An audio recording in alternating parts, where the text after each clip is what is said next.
Hi everyone, welcome to my YouTube channel. My name is Sam, and in today's video I'm going to be talking about a new drama series called Taboo. Taboo is a British drama series broadcasted in BBC One, and we're down to the third episode, but in today's video I'm just going to be talking about the first and second episode, and then I'll discuss the third episodes in tomorrow's video. I just wanted to recap the story so far and also provide my top 3 WTF moments, so without further ado, let's get started.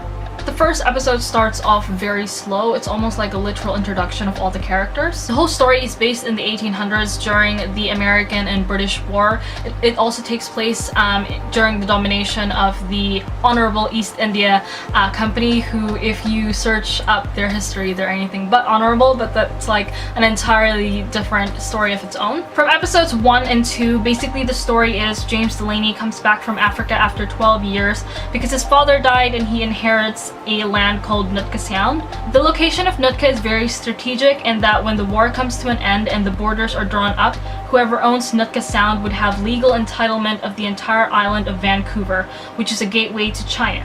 It obviously makes Nootka Sound very valuable to the Crown, the company, and the Americans, which James knows very well. He doesn't have any loyalty or patriotism to England, which makes the company very uneasy and threatened. Nobody messed with the East India Company back then. They were kind of like the CIA of today's world. So making them into an enemy is very, very dangerous, but obviously James didn't care. James finds out that someone is being sent to kill him, so he tries to find the assassin. He makes alliances with Atticus, who is also very obnoxious but is loyal to the Delaneys. He also has his servant Bryce, a whore named Helga, a little girl called Winter who tells him where the assassin lives, and finally an American spy. It is also important to note that there's a lot of creepy flashbacks that keep coming up. One of the recurrent flashbacks is to do with the slave ship that James boarded, which sank. The other is weird voodoo stuff, especially to do with a woman that has a painted face doing voodoo shit in the water. Oh, and also James and his sister are weirdly closer than how normal siblings are meant to be, but we'll come back to that. So now that that's out of the way, let's get into the top 3 WTF moments. Number 3 has to be the voodoo stuff. In the first episode, when James is talking to his servant Bryce, he knew a lot of information that only Bryce and his father knew. This includes information about his mother, Anna, aka Salish.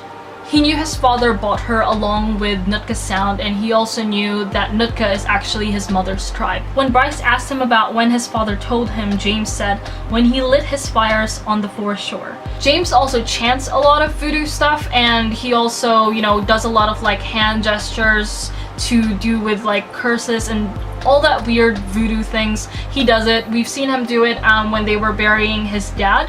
He even threatened the man who did a forensic analysis of his dad's body, and James said he knew things about the dead and he would know if there was any foul play with his father's body, and if there was any foul play with the father's body, he would kill that guy.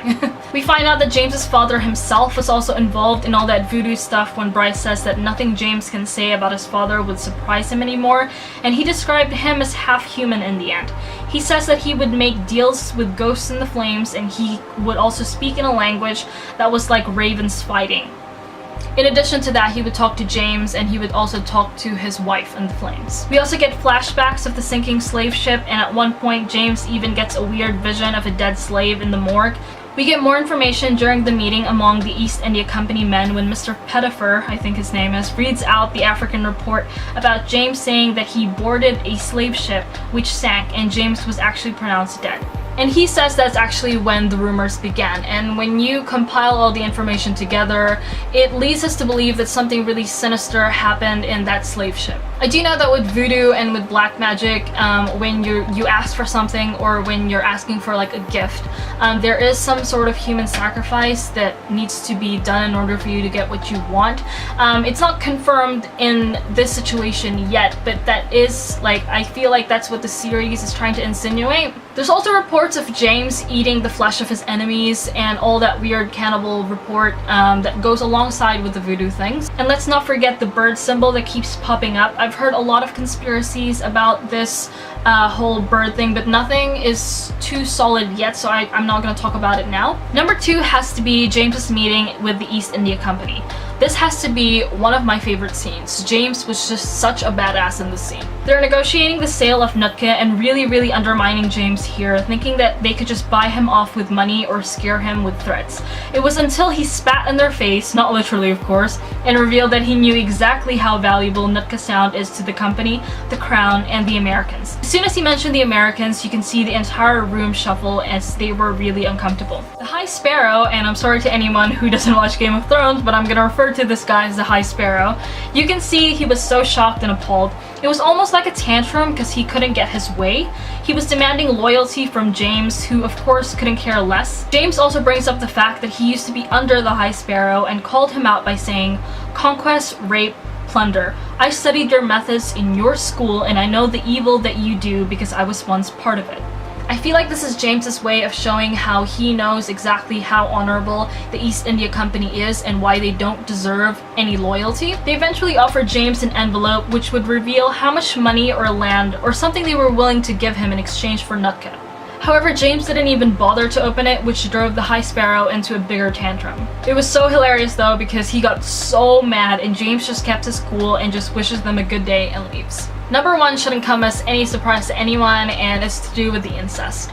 I feel like they really teased this concept out. They didn't give it to us like, yep, bam, they just kissed and you know straight away that there was like weird incestual stuff going on between this brother and sister. They did this very gradually where you almost question your morals like, oh my goodness, how could you think that way?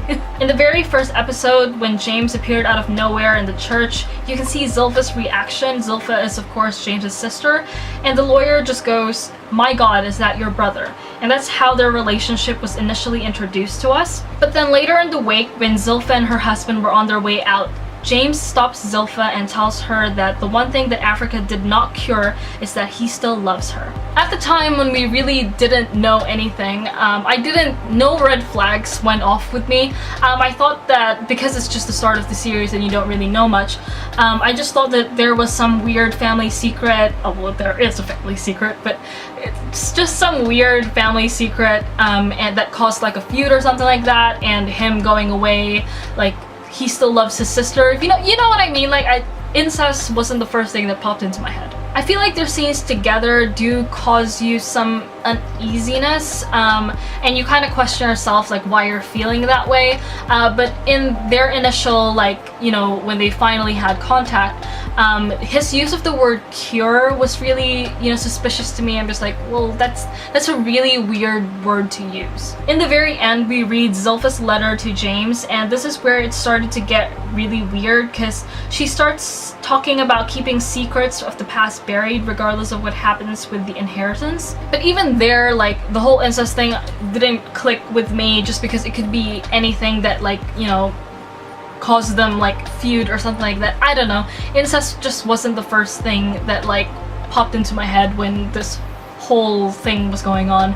But it did start to feel like strange and wrong. It was only until episode 2 where he goes and sees Zilpha in the concert that it became more apparent that there was something more complicated going on. Just with them staring at each other in the crowd and the reflection, you get a sense of sexual tension, which makes you feel uneasy because you know they're related. And then when she goes outside on the stairs and he goes after her and that whole conversation happens, you just sink into this realization that yeah, something really screwed up happened to these two. Just by looking at their body language and how he changes his voice, and obviously when he says he couldn't bear to see her alone, all the red flags just go off. And then they talk about his loudness troubling her, and she replies by saying it doesn't bother her in the forest or in the jungle. That part I have no idea what that means, but as she says it, she gets closer to him, and then he confesses how she used to straighten her skirt and march away like nothing had ever happened. At that point, I was just like, okay, yeah, this is just pure 100% incest, because, you know, what else is she going to be doing with her skirt up, like, with him?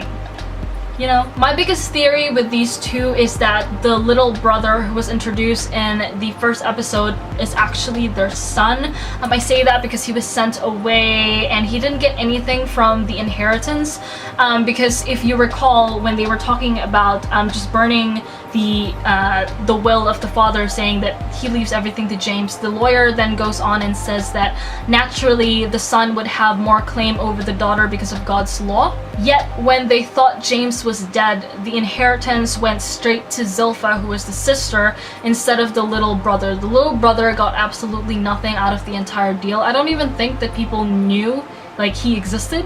Because yeah, if we're going by their God's law or whatever, it would go straight to the little brother even though he's younger than the sister. Another scene that made me think that he was their son was when James goes to the old man to give him money and says that the money is for, you know, the past, present and future care of the boy. And then he tells the old man to put aside some money for the future in case he becomes rash, just like James. Like James literally says, like me. And I don't know, that as soon as he said that, that kind of like rang a bell for me. I was just like, well, how can he be, you know, anything like you? You know, he's never met you.